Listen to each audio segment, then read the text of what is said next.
Hello guys, welcome back to the channel. In today's video, I'm going to show you how you can create Dreamy glow effect using InShot video editor.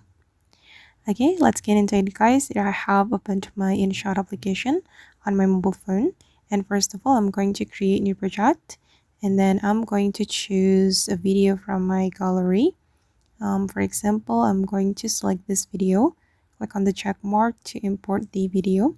And then I'm going to adjust the video.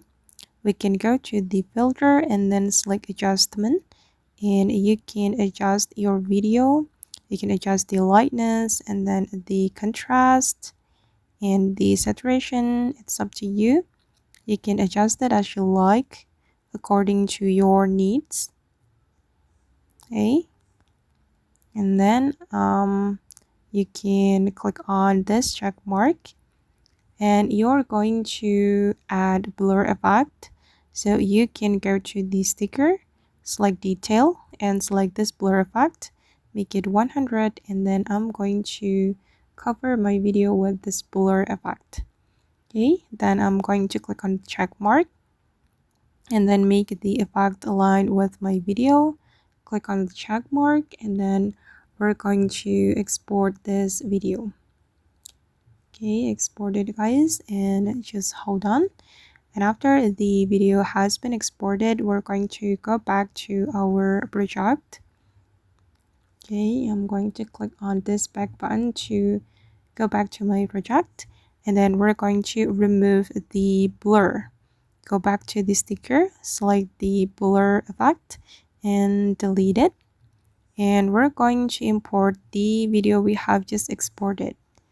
This one, wait,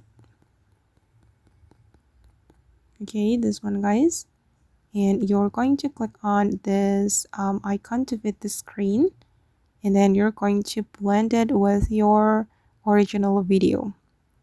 You can choose lighten, and this is the result.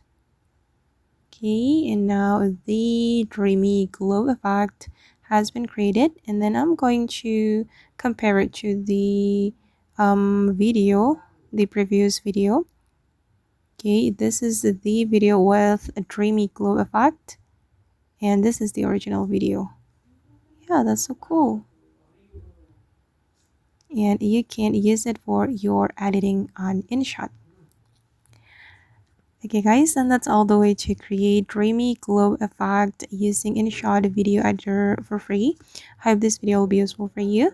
Thank you so much for watching, and if you found this tutorial useful, don't forget to like, comment, share, and also subscribe to this channel. Bye!